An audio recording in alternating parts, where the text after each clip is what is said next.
everyone. Welcome to today's show. It is Monday, the 28th of August. Here we are at the end of August, and I'm very happy to have you pressing play on the podcast where every day I talk to really smart people who know a whole hell of a lot more or have a better, deeper perspective on things than I certainly do. And that's the case with today's guest. Juliet Jeske is back joining me. She, of course, runs this awesome channel, Substack, and podcast called Decoding Fox News that was formerly funded by the Craig Newmark School of Journalism in New York City. And now she's pretty much on her own, and she's got a lot to say. She's doing a lot of really interesting work, and she took me through the latest controversy that she's had to deal with as a result of Greg Gutfeld calling her out. And anyway, it's, I think, a really good conversation, interesting, and I got some amazing guests coming up for you this week that I think you're really going to like.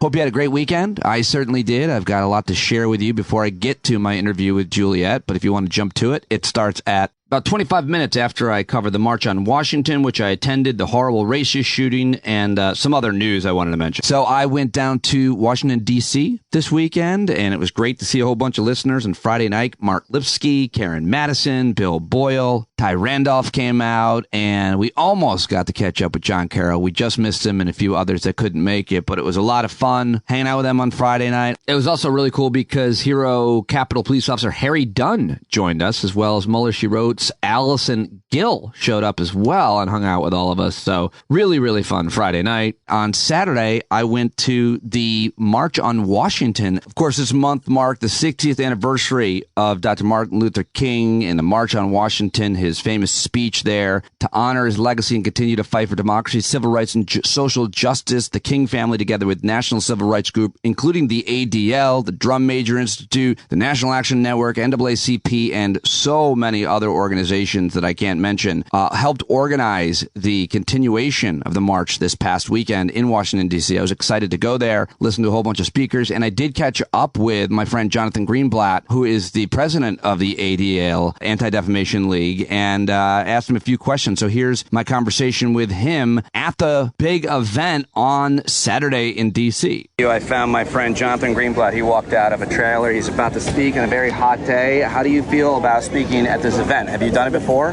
No, I was not here 60 years ago, or 40 years ago, or 20 years ago, but it is a blessing to be here today. Where do you think we're at with Dr. King's dream and everybody looking at us 60 years later? A lot of different comments being made. How do you frame it? Look, Dr. King marched for jobs and freedom.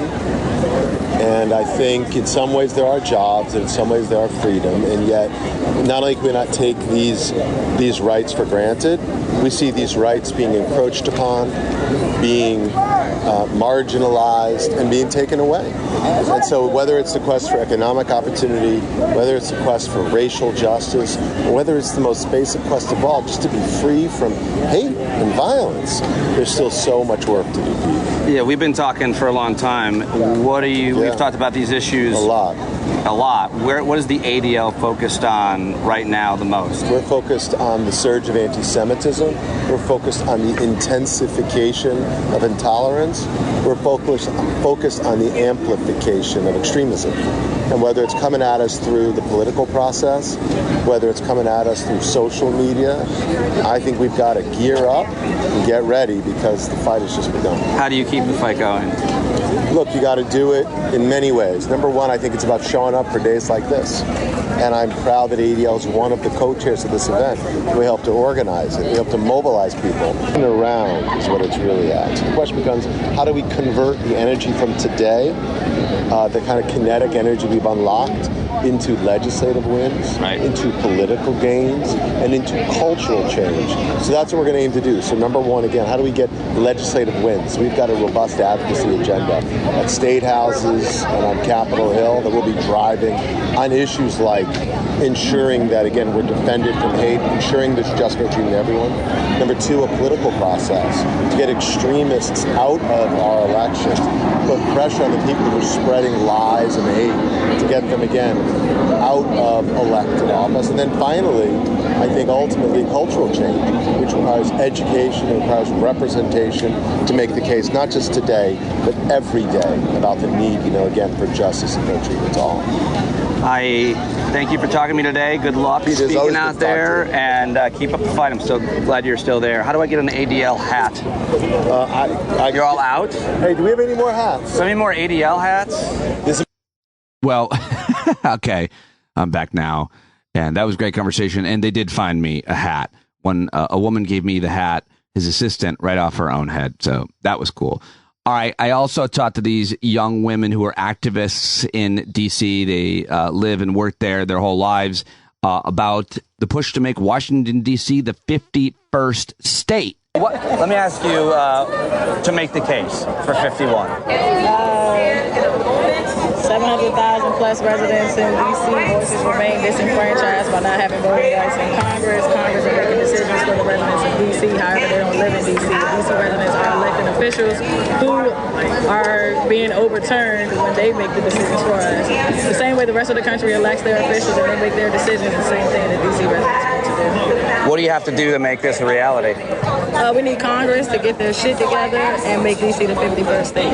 Thanks for talking to me. Good luck. Thank you. Sorry, that young woman's name was Kelsey Adams, and she was real nice to talk to me. I wanted to interview a whole bunch of other people during the march, but I had a little issue with blood sugar. It was really hot, and I hadn't eaten. It was 2 o'clock, and they still hadn't started the march, so I had to get out of there. There was really nothing at all to eat. I don't think anybody was allowed to sell anything but like swag and stuff and ice cream. So I ended up having to leave, but I was there for about 3.5 hours, and it was really wonderful to hear all those speakers. Obviously not in a good place with racial injustice or racial justice in this country. As we know, over the weekend, there was a horrific racist shooting where a Nazi, he had swastikas on his gun, so this one's too much of a question. Written many manifestos. We need to stop calling them manifestos. That's giving them respect. He wrote a fucking Word file, a Google Doc, an Apple Note about his stupid rage, his ignorant hatred, and he killed people, innocent people, black people, in cold blood. And, of course, this is in Florida, where the governor there has been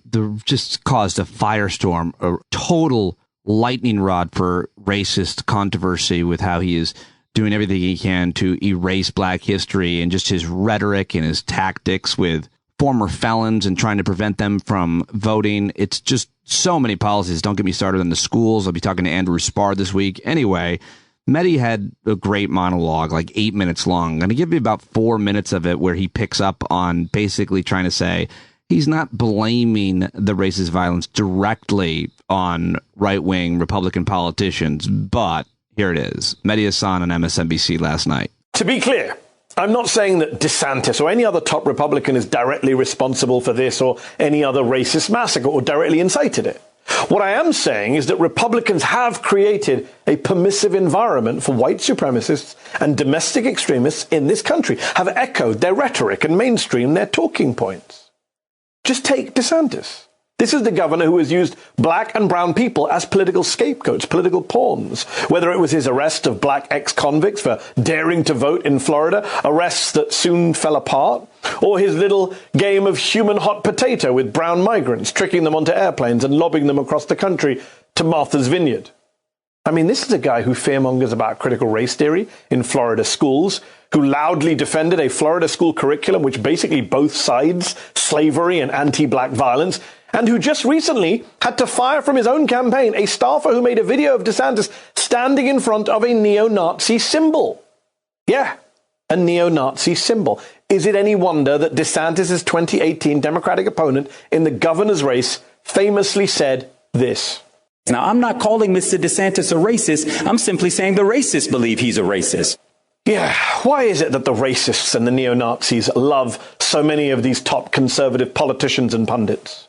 Why is it that the Daily Stormer, for example, the neo-Nazi website, said he is literally our greatest ally about former Fox host Tucker Carlson? Why is it that neo-Nazi Richard Spencer led a chant of Heil Trump shortly after the 2016 election?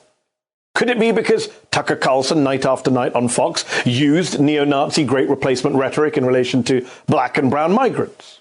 Could it be because Donald Trump campaigned for office by retweeting white supremacists, while in office defended neo-Nazis as very fine people, and since leaving office has hosted a Holocaust denier at Mar-a-Lago for dinner? Oh, And don't even try why are you politicizing this, Mehdi? We should be focused only on the person who pulled the trigger and no one else card. I'm Muslim. You don't get to play that card with me or my community. For the past 20 plus years, since 9/11, Muslim communities in this country have been relentlessly questioned, examined, pathologized, scrutinized for the slightest signs of extremism or violence. White conservatives have demanded that brown Muslims subject themselves to extra checks at their places of worship and places of work. White conservatives have asked where the violence in Muslim communities comes from. What's the ideology behind it? Who are the hate preachers who are radicalizing angry and impressionable young men? They've demanded the Muslim community get their house in order. Well, tonight, this brown Muslim is asking the white conservative community to do the same. Get your house in order. Ooh, good tear from Mehdi Hasan. He's a lot more where that came from. It was like an 8-minute segment, rant, if you want to listen to it or watch it on MSNBC. All right, now let's head over to CNN, where Dana Bash sat down with Martin Luther King, the third Andrea Waters King, and Yolanda Renee King to discuss the work that still needs to be done. And, of course, she started with asking him about the tragedy in Florida the day of the 60th anniversary of the March on Washington. I want to start, unfortunately, with the tragic news that we saw out of Jacksonville yesterday. You were commemorating your father's historic March on Washington, and 3 Black Americans were shot and killed by a racist shooter in Jacksonville, Florida. Well, first of all, I must send my condolences to the community and to the families, but also to say we were talking about one of the issues was hate and hate crimes and what's being spewed in this country. In 2023, we are seeing an emergence of things, and it's so tragic. We have got to, as a society, find a way to navigate through issues.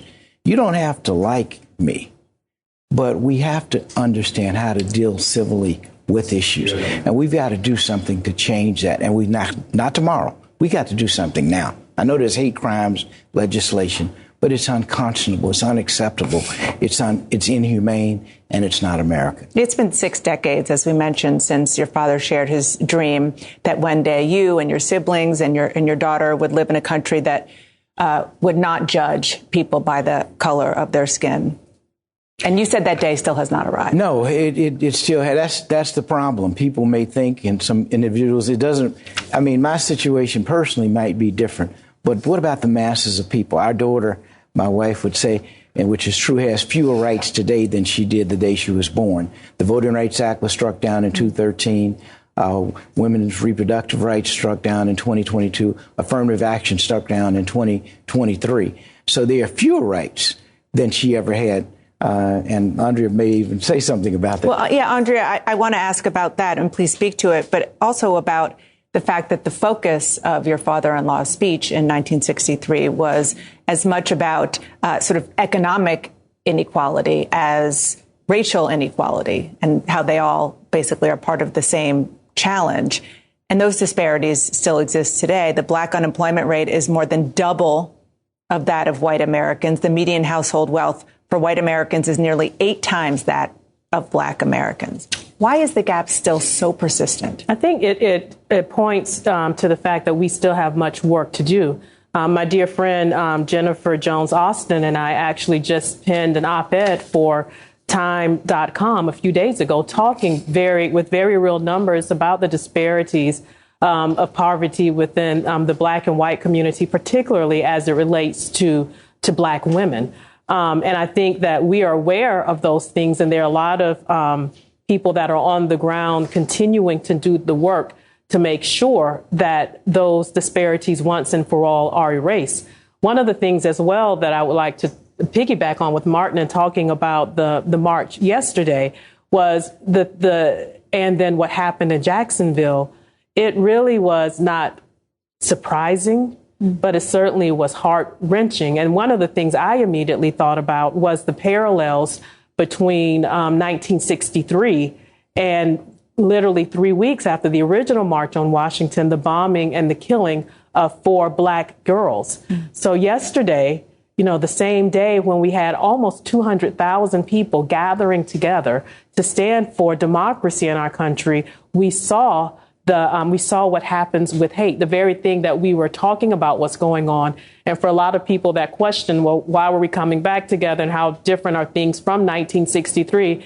It unfortunately gave the demonstration of the work and why we are and where we are in 2003 compared to 1963, which is not far at all.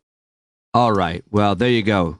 Martin Luther King III, Andrea Waters King, and young Yolanda Renee King was also in that interview. But I just wanted to mention what was, this probably should be mentioned. I'm not sure why it wasn't there.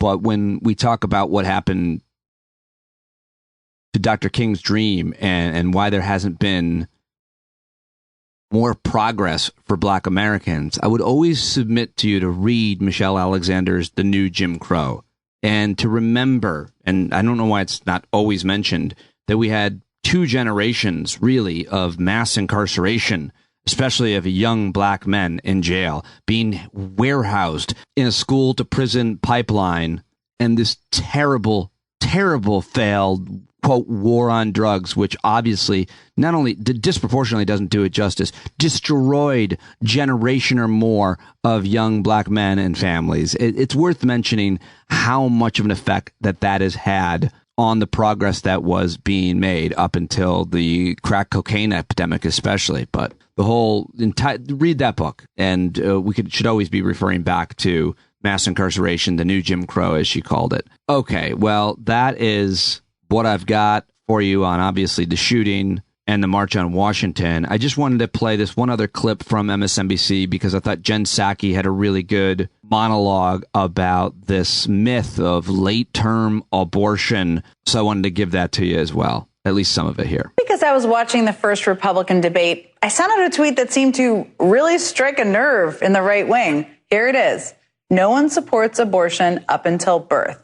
I wrote that because there is a pervasive and misleading talking point that is used by a number of right-wing leaders, including presidential candidates on the stage, suggesting that Democrats are advocating for and even rooting for late-term abortions of babies who could live outside the womb. Just take a listen to some of the answers in the debate on Wednesday night. We're better than what the Democrats are selling. We are not going to allow abortion all the way up till birth, and we will hold them accountable for their extremism. We cannot let states like California, New York, and Illinois have abortions on demand up until the day of birth. What I would love is for someone to ask Biden and Kamala Harris, are they for 38 weeks? Are they for 39 weeks? Are they for 40 weeks? This wasn't just some throwaway line for applause on the debate stage. This is a talking point Republican presidential candidates use repeatedly on the trail. The platform formerly known as Twitter doesn't exactly leave the space and the room to really lay down the facts. I do love facts, but I want to make sure that all of you are equipped with them. This claim that Democrats support abortion up until the moment of birth is entirely misleading. First of all, abortions past the point of fetal viability do not happen often. They are incredibly rare. And those that do happen involve agonizing, emotional, and ethical decisions. According to the CDC, the vast majority of abortions in the United States, over 80% in 2020, happen before 10 weeks of pregnancy. And over 90% take place in the first 12 weeks. Less than 1% happen after 21 weeks of pregnancy. If you look state by state, you see a similar pattern. As compiled by the Washington Post, in Virginia, since 2000, an abortion after 28 weeks has been performed only in 3 of the last 22 years. In Oklahoma, in 2021, only 6 out of nearly 6,000 abortions took place after 21 weeks. And in Colorado, where the Boulder Abortion Clinic specializes in late-term abortions, less than 2% of nearly 12,000 abortions in 2021 took place after 21 weeks, and just 60 took place after 25 weeks or later. So again, this does not happen often. And when it does, you can see how painful this really is through personal stories. Director of that Boulder clinic told the Washington Post that in his experience, virtually all women seeking a late-term abortion are devastated by the prospect. He said, quote, in an average week at my office, 25 to 50% of the patients have some serious, catastrophic fetal abnormality. And there are some weeks in which this is true for 100% of the patients. These are uniformly desired pregnancies, and the patients are generally grief-stricken to be ending the pregnancy. Mothers have described in heart-wrenching detail having to make the decision to end their pregnancy to save their own life, or because they were told the baby that they were so excited for would not survive or would suffer. Are most Democrats in favor of a legislation that allows for this? Yes, for all the reasons I just outlined. At the end of the day, the point here is that no one is rooting for late-term abortions. No one is running on the platform of aborting viable babies. No one is selling late-term abortions as Ron DeSantis claims. No one. Not Joe Biden, not Kamala Harris, not Hillary Clinton, not Nancy Pelosi, or any other politician demonized by the right wing roots for more late-term abortions. None of them do. What is happening here is an attempt by Republican presidential candidates and other leaders who know their views on women's health care are out of touch with the public. They're trying to change the parameters of the debate. They're doing that by inaccurately describing the positions of leaders on the other side. As you just heard, as I just outlined, abortions in later stages of pregnancy are extremely rare, and they're almost always the result of a devastating choice to save the life of the mother, or because a baby that a couple desperately wanted cannot survive outside the womb. It is not a preference. It is a personal tragedy for these couples. Are Ron DeSantis and Tim Scott in favor of a mother dying as a result of her pregnancy? If a doctor determines a baby cannot survive outside of the womb, should a mother be required to carry that baby to term? And those choices should not be made by any politician or any legislature. They should be made by the woman carrying the baby and by her doctor. That is what Democrats are trying to protect. That is what they are for. This is not politics. This is healthcare. I thought including that whole, 4 minutes was worth it. I thought that was a really good, informative argument and will help people understand these talking points and how to combat them if needed. In other news, before I get to my conversation with Juliet, we should mention FIFA finally suspended the head of Spain's soccer federation after he kissed a member of the winning women's team on the lips. It's been a story I've been following pretty closely. Just outrageous what's happened there with I'm really surprised by how far this has gotten. China's economic crisis, according to the New York Times, will probably have only minor impacts on the U.S., experts say, because the country's financial systems are so separate. I saw that headline, wanted to mention it. Russian officials confirmed the death of mercenary chief Yevgeny Prigozhin, citing genetic analysis of his remains. Over the weekend, Bob Barker died, of course, after 4 decades of being an animal rights activist and the host of Price is Right. Wasn't he accused by a bunch of women of some not great behavior over his time there? I don't mean to speak badly about the guy. Loved him in Happy Gilmore, of course. But also, U.S. military aircraft crashed during training exercises near Darwin, Australia, killing at least 3 Marines. Vivek Ramaswamy made the rounds on a whole bunch of Sunday shows and really embarrassed himself. I'm not sure that he's actually doing himself any favor or gaining any real ground. I just think he's entertaining and gets ratings where they're paying a lot of attention to him. I could be wrong, though. And as far as what to watch for the week ahead, well, it's the U.S. Open tennis, their final major tennis tournament. That's in New York. That begins today. The Biden administration is expected to announce its first 10 drugs selected for Medicare price negotiations on Tuesday before the stock market opens. That's an interesting story to follow, and I'll be talking with Aaron Carroll this week. A tropical storm system forecast to move toward Florida starting Tuesday. Our friends down there, we're thinking of you. Monthly U.S. employment numbers will be released on Friday. It's the first Friday of the month. So there you go, what to watch for this week. And now it's time to get to my conversation with Juliet Jeske. And remember, I cannot do this show without your paid subscription. Soon I'll probably have ads on the show. I'm going to probably sign up for this podcast network. I keep telling you about it, but even then, that's not going to be a lot of ad money. So I definitely need you to subscribe. If you haven't already, you can always upgrade your subscription. Thank you so much. Also, I'll be in Iowa City next Thursday the 7th. So I would love to see you come on out for that show and hang out in Iowa City with me. Some of my friends out there. It should be a great time. And that's it. All right. Juliet Jeske joining me now. She is a journalism graduate student at Craig Newmark Graduate School and the City of New York, of course, system. She is the founder of Decoding Fox News, a reader-listener-supported media project and podcast. You should follow her Substack at decodingfoxnews.substack.com. Subscribe to her podcast as well. All that information in the show notes. She watches Fox News, so we don't have to, and I find her fascinating. I love talking to her, and I love her work, and I think it's important. A lot of people watching right-wing media, and I think she does a really, really good job at it. So let's do it right now with Juliet Jeske. There she is. Juliet Jeske, welcome back, and congratulations on your growth and your success, all because you reported a thing that a person said. This is true. This is true. Describe again to people kind of your work and what you're doing. Then we can go into the specifics with what happened on the 5 and Greg Gutfeld and how when you documented that, you got threats and a lot of new followers. Yes, I did. Well, I basically had a background covering the far right, specifically the Proud Boys, before I got to grad school. Then I was asked after I graduated if I would focus my reporting on Fox News and basically spend a lot of time going through Fox News, analyzing it, breaking it down. And I said yes.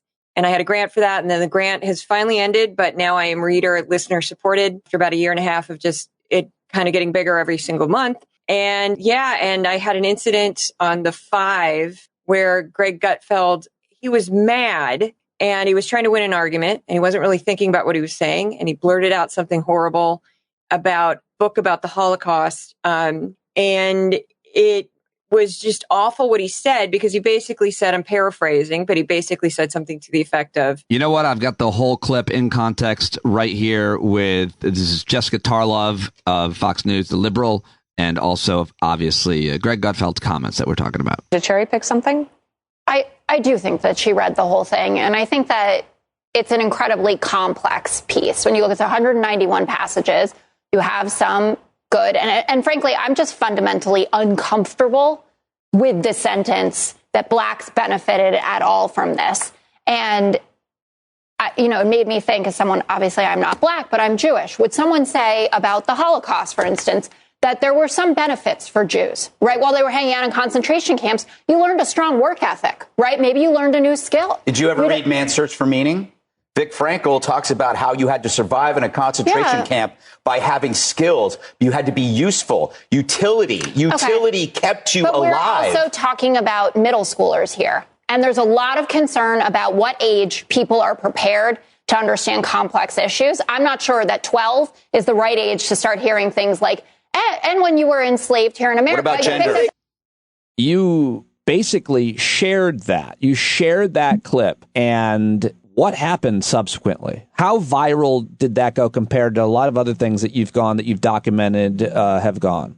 It's the biggest thing I've ever posted. It is. It went from, now, the views on Twitter, I still call it Twitter, I'm not calling it X. Sorry, Elon. The views on Twitter said 6.6 million when it was finally ended. But I don't know how many that actually is, because if you just watch it for 20 seconds, it's counted as a view. And it will just play over and over and over. So I posted it, and like everything I post, I don't pay attention. I got to go back to work. So I'm still turning out new clips. And I got the first clue that something had gone crazy with it is it popped up and I went, oh my God. And it was the Auschwitz Memorial issued a very long, lengthy, well-written statement explaining like why his comment was so horrible. And then I was like, wow. And then I saw the comments and I was like, wow. And people were taking profiles that the Auschwitz Memorial puts out every single day of victims of the Holocaust and explains like their background. And so people were taking clips of babies who had been killed in the Holocaust, and they're writing stuff to Greg Gutfeld saying, was she useful? Was he useful? I mean, people were so mad. And then at some point midday, the White House weighed in, and they didn't contact me. CNN talked to the White House, and I found out about it, and I was like, are you kidding me? And then Daily Beast contacted the ADL, and the ADL had a statement, and they were all basically like, what are you doing, dude? Basically saying like, it's a horrible statement. I don't know why you would say this.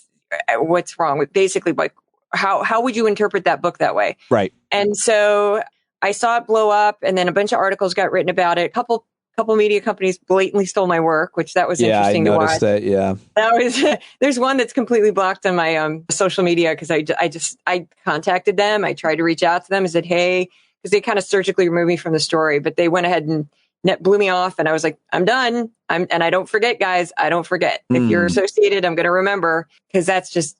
I mean, I get it if you do a story and you don't credit me, but this was like very intentional. What happened? I won't mention the media company, but most did credit me, and most did or include the tweet. So it completely blew up, and I was sort of sickened by it because it's not really the way I want to blow up.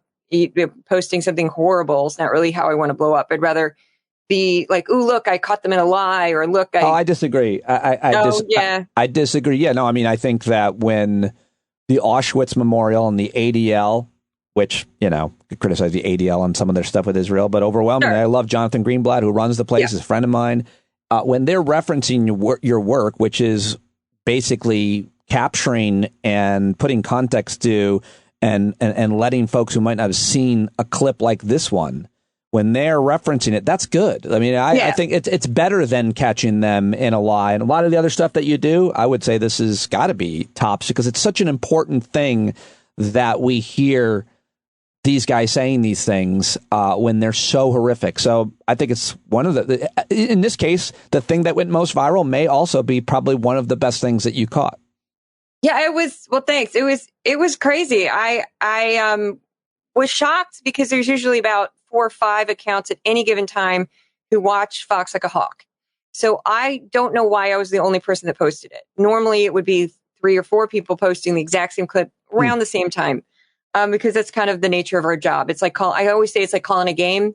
Like if there's a home run, we're all probably going to find that same clip, and we're all going to post that clip around the same time. That's interesting. So I don't get it. I never get upset if another account that covers Fox posts something similar or something very close to something I posted. That's just the nature of the beast. And I just, good luck to them.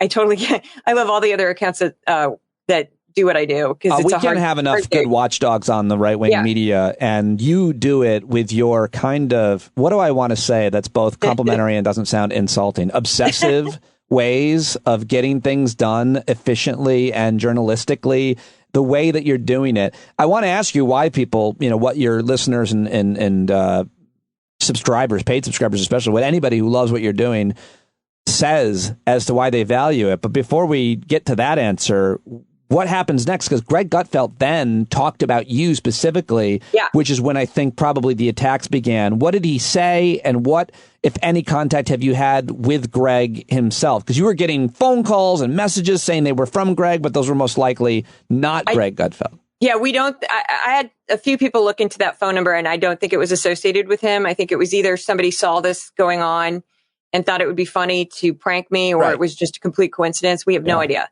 Yeah. But more than one person looked up that number. So on a Sunday afternoon, as I'm getting ready to go hang out with my friends, get my 1 half day off, I get my phone blows up. And every time he's tweeting at me, I get this alert, because his account's huge. And he's personally attacking me, calling me a smear merchant, and getting really nasty with like really specific personal attacks, like making ridiculous claims that I was like obsessed with him, or that I was jealous of him, which that one was like, what are you talking about? This is my job, dude. And I don't. Well, I know that you want to be a shorter woman. You want to be like tiny, like Greg is. Like, I've been taller than him since I was 11, so that's part of it. I hit puberty a little young, so I was. And you're jealous about that. And I'm jealous about that. I'm not sure what else you're jealous about, but go ahead. So what else? What else did he say? He said he's jealous of you. You're a smear merchant. I defamed him, which is a very specific definition legally, and I knew I hadn't defamed him because I was like, "What are you talking about? I just showed your clip. I'm allowed to have an opinion about what you said," which is what I had, and then. Meanwhile, when this was starting, because this went on, I got several tweets at me, and it was like all this, anger. And I kept expecting like angry emails or stuff outside of Twitter, which is what has happened before. I've had somebody affiliated with the Proud Boys try to have me arrested. I've had actual death threats. I get horrible stuff. When I used to have a website, I took the website down because it was just a magnet for this stuff. I was expecting that. I didn't get anything. Got nothing. And this went on for days. And it got to the point where I was calm the whole time. And I was like saying stuff to him like, you're just increasing my following.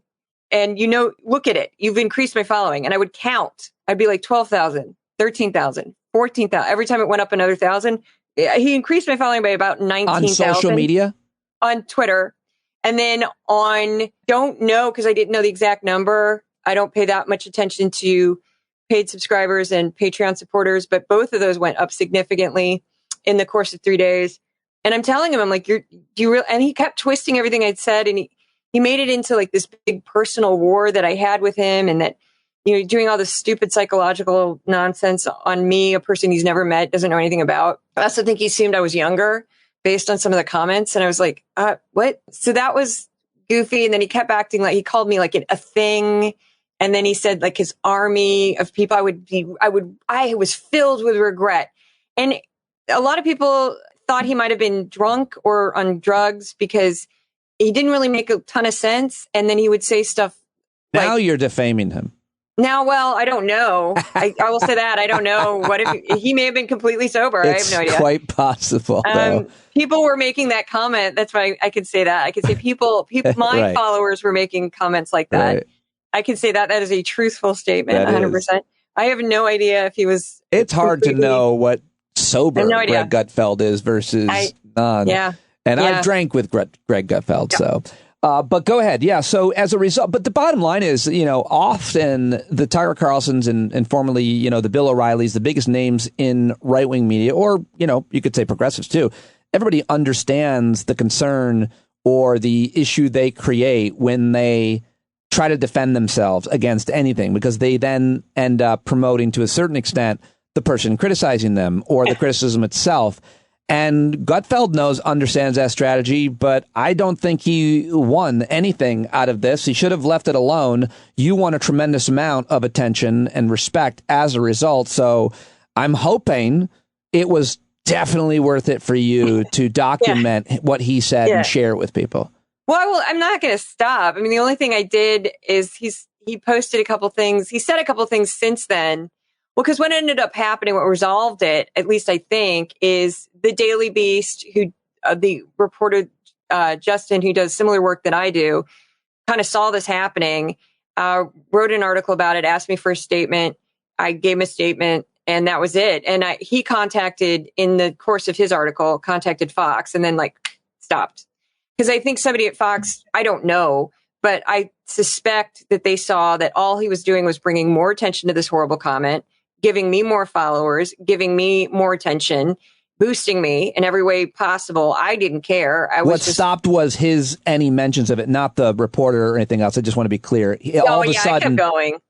Yeah. All of a sudden, his comments on social media and anywhere else stopped. And how many days did that go on for? That he was 3 days, and then I was told, because I don't cover his show, I don't cover Gutfeld! ! But you cover the 5 every day that he's on. I cover the 5. He's on. He's on the 5. He's usually on the 5, but there's times he's not on the 5. I will follow anybody on the 5. I don't care. My gig is to follow the 5. Not. I could cover Gutfeld! If I wanted, but I watched one episode of it when I first started this project, and I went, "This is not a news show. I have no interest in it." And I haven't watched it since. But I was told by multiple people that he sort of mentioned me on air without mentioning me. And there was a comment he made where he looked really mean into the camera and was because he changed defamation to taking him out of context, which, because he had no case for defamation. Defamation is very specific. I'd have to make something up about him. No, it wasn't true. Right. So he downgraded his criticism from you defamed him. I don't know why he would do that, to you took something out of context, which of course you didn't. I didn't. And so, I mean, you live in his head now. Every time he walks into that studio for that show, he knows you and others are watching. I think that's important. I do think that's important. I mean, and the thing is, it was really funny about it, because somebody sent me a right-wing article about it, and I didn't read it. I just saw the headline. I don't read anything about me. If any right-wing company writes something about me, I never read it. If I know it's a right wing, I just go, I don't care. I read everything about me. I get a Google alert that says Pete Dominic, and it's just an announcement that some town, Rotary Club has booked me to perform. I'm like, yeah, I'll read that. It's just an announcement. It's just at 7:00 on Thursday. Anyway, so, well, good for you. But so. Yeah. But anyway, so it was one of these things where he seemed to, the headline for this one right wing article was, people try to get me fired every day. And I thought, welcome to cable news. Why do you think this job was secure? I mean, like, that's kind of like, it's a privilege to be on television. Yes, You're getting paid a lot of money to be on television. It's not a right. And you got to watch what you say. Don Lemon, we can go down the list of people who've ruined their careers by saying something stupid on camera. So many, many people have done it, especially live television. So, and I also think that when you have a position like that and you are on a profile, you're on a network that's hated by a large portion of the country, that comes with the territory. And if you don't like criticism, if you don't like people like me dissecting everything you say, maybe get another job. I don't know what to tell you. I have no sympathy because it's like, if I was on MSNBC, I would expect somebody from Judicial Watch to be doing the same thing to me. That's just the way it goes. So they're like a right-wing version of what I do. Well said. What are you, but not really, because they're not really. They're very shady. Julie, what are your listeners, subscribers, readers saying to you about why they value your work? What do you hear from them? Brag a little bit. Be specific about why people like what you're doing, why it's important to them. I thought this was funny. People like my goofy graphs. I debated even putting them in there. I do percentages of topics every single week of what Fox covers, and then I think that's one of the best things you do. I was going to actually bring that up. It's funny that you said. I didn't think that other people would maybe mention that to you, but it's super important. Go ahead. Sorry. People like it, and the other ones that they like that I get that nobody else really does, and I don't have an editor, so nobody tells me what to do.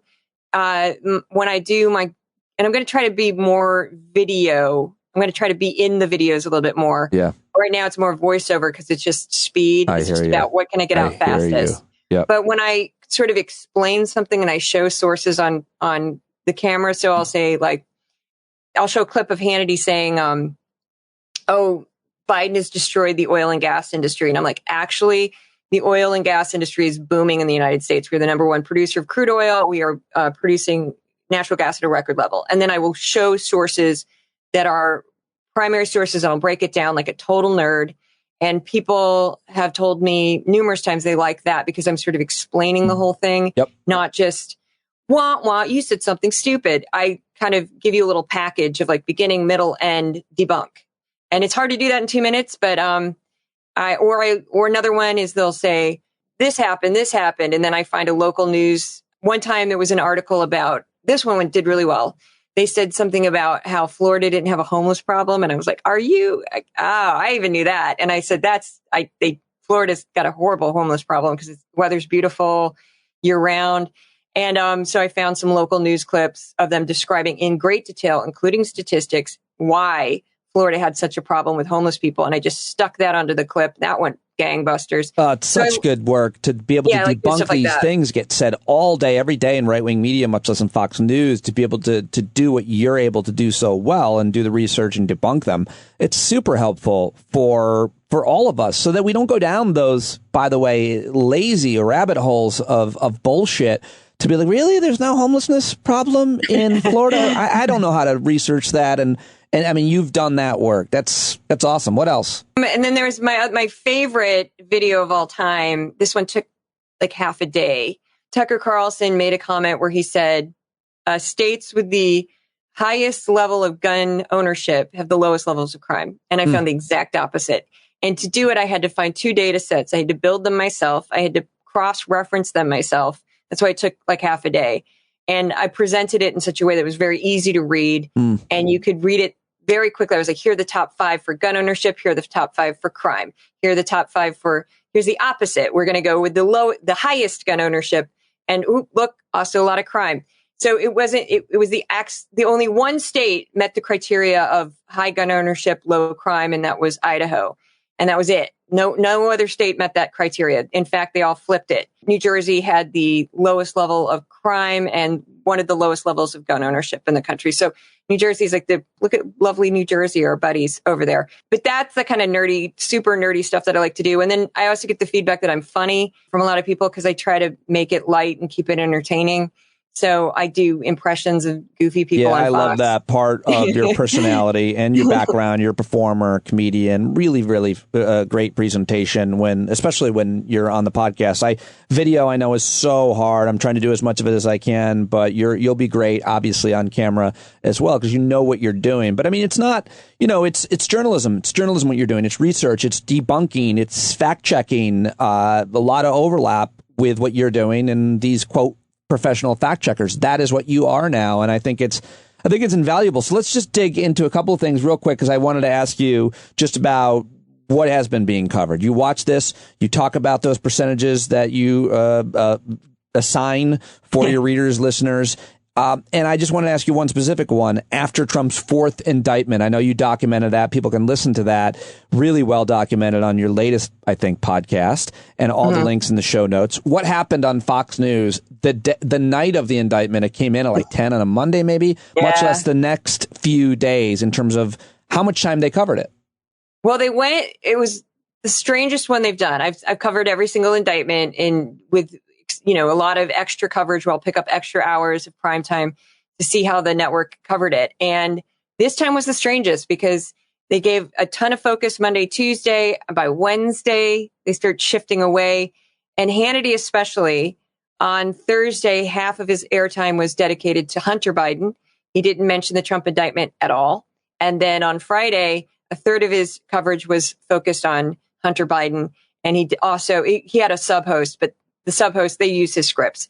She also didn't mention the Trump indictment at all. It was, they would make like a vague comment like, oh, poor Trump or something, but they wouldn't spend any real time on the indictment. They didn't defend it. They didn't say anything like, oh, this is free speech and this is a witch hunt or anything like that. They just dropped it. And I was kind of questioning why. I can't see inside their head, but it seems like after the fourth indictment, it's just getting exhausting, constantly defending him and making excuses for him. He also blew off the debate, which I'm sure is not, they know that's going to hurt their ratings, because who wants to watch a debate with a bunch of weirdos running for president?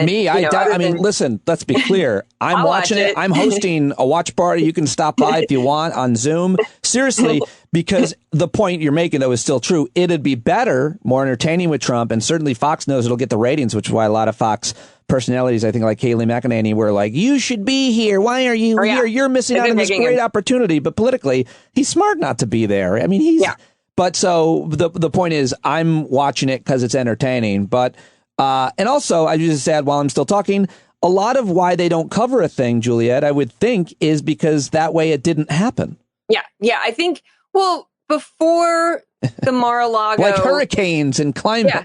No, it's true. They completely ignore climate disasters until they get to the point that you can't ignore them. We've had climate disasters all over Europe, all over Asia, pretty much the entire summer. Wildfires in Canada, record-breaking heat records all over the world, and Fox has largely ignored it. And it wasn't until Hawaii, happened, and the disaster in Maui was so overwhelming they had to cover it.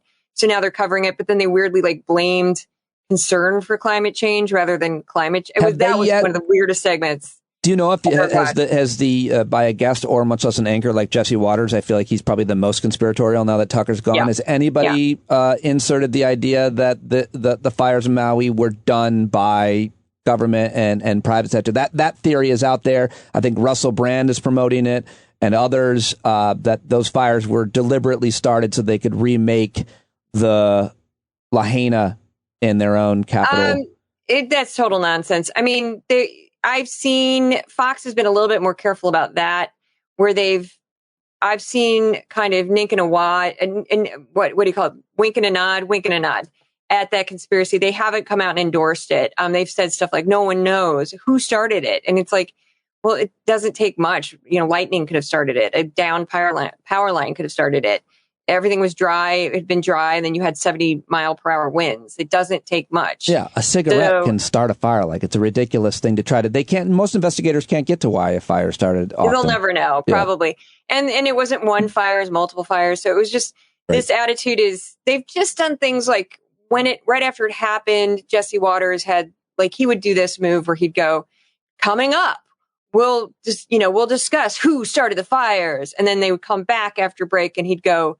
He wouldn't really answer it. So it was stuff like that where he was sort of winking at it, but not quite endorsing it. Yeah. And he was kind of, I think they aren't that crazy, but they will still kind of ride that. We're not going to definitively say that this was just a act of nature. Yeah. So stuff like that. But yeah.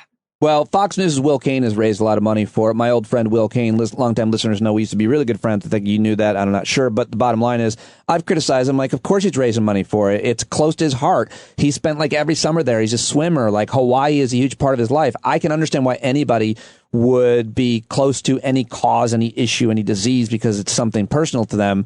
But the true test of someone's character isn't when they, is when they go out and raise money for something they don't know that isn't necessarily close to their heart. I'm always more impressed by that. I don't know if it's a true test of someone's character, maybe a little too lofty, but I'm not that impressed. Good for you, Will Cain. But at the same time, if you're propagating theories, conspiracies about climate change, you're actually perpetuating potential for more, much less, the crazy amounts of capitalism that destroyed Lahaina to begin with. We could go on about that. Oh, right. yeah. Well, what else, before I let you go, what do you want to say else that you've been covering? I mean, in terms of lately on your podcast and in your newsletter.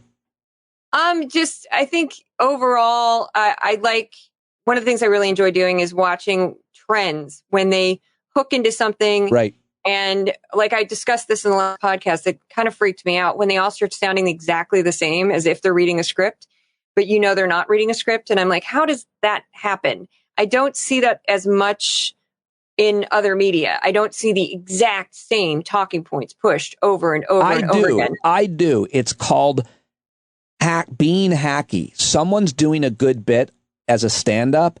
A hack will start doing something similar.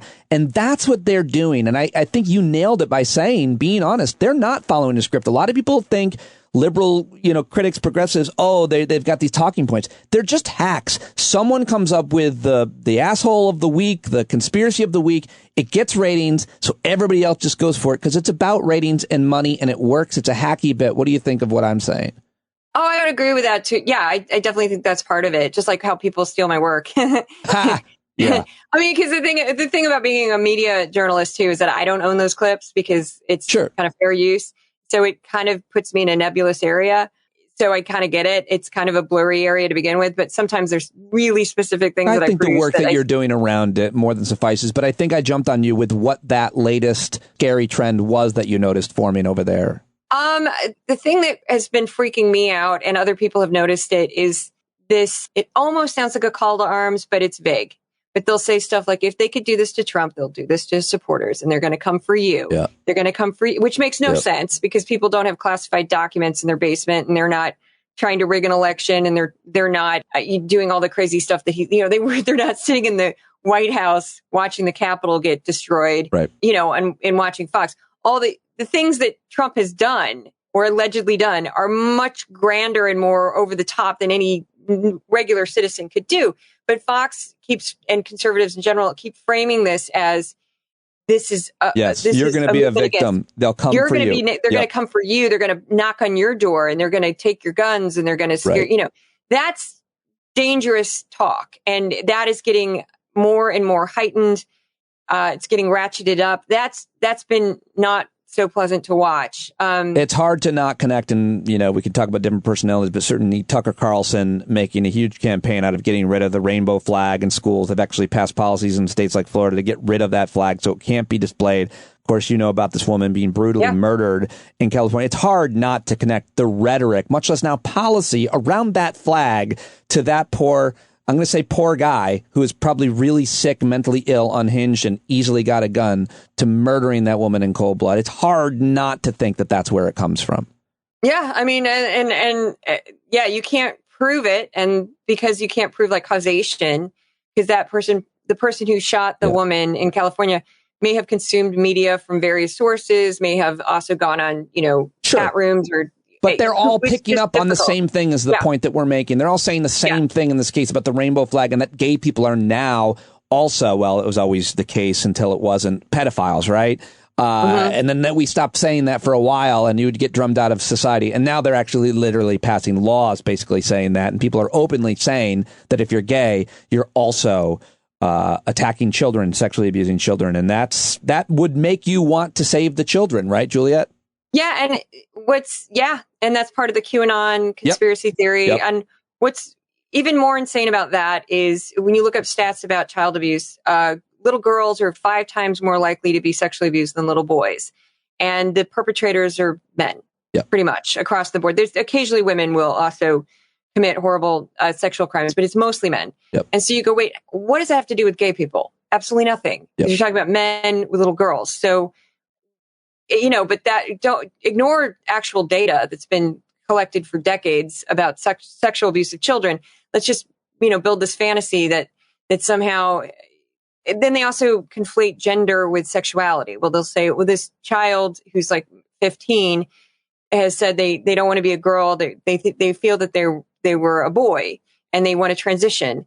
And then they'll say, see, they're grooming them. And I'm like, but what does that have to, that has nothing to do with sexuality. That's 2 different things. Yeah. Like, And of course, if they wanted to get to the root of sexual abuse, they would go to the heart of it, but they would never do this because it would be against their brand. And that would be the Catholic Church, the Mormon Church, the Boy Scouts of America. But they don't want to do that because that would be, attacking the Catholic Church or religious people. Juliet, you are doing awesome work, and I really appreciate you joining me as always, and we can hopefully keep doing these updates, but more importantly, people should subscribe to your day-to-day work because nobody's working harder than you. Whenever I think I'm working really hard, I go and see that you're working even harder, and then I say to myself, literally to justify, I'm like, well, Juliet doesn't have the same responsibilities I have to, like, my kids. True. But you do have these cats that you, I think, love more than I do my girls, it would seem. So I kid my daughters. They're going to leave me anyway. At least your kids won't go off at least your cats won't leave you for college. Your gorgeous daughters. Thank you, Juliet. They stand there and I'm like, look, they look like models. And they're like, and you're like, these are my daughters. And they're like, yeah, well, hopefully stunning. That gets them in the room, but I've told them what keeps them in the room is everything else. As you know, as a woman in this business and living through a career in it and counseling and giving advice to younger women in it, you're, I think, becoming a real role model in many ways for that, too. The way that you speak so openly about those issues, too. I love that about you and your work as well. So keep it up. Thanks, man. All right. Thank you so much, Juliet. Thank you for listening today. Please go write a review on Spotify or iTunes. Sign up for a paid subscription. Email me, standupwithpete@gmail.com. And follow me on all the different social media platforms, as well as TikTok and YouTube. And it's all in the show links for today's show. And go support John Carroll, too. John's got some new stuff out, johncarroll.org. Go check him out, as always, and let him play us out, as always. I'll talk to you tomorrow. Be well, my friends. Let the meek weak flee. Oh, you better stand up. Stand up. When you're tired of begging, saying pretty please, that's the time you gotta finally get up off of your knees.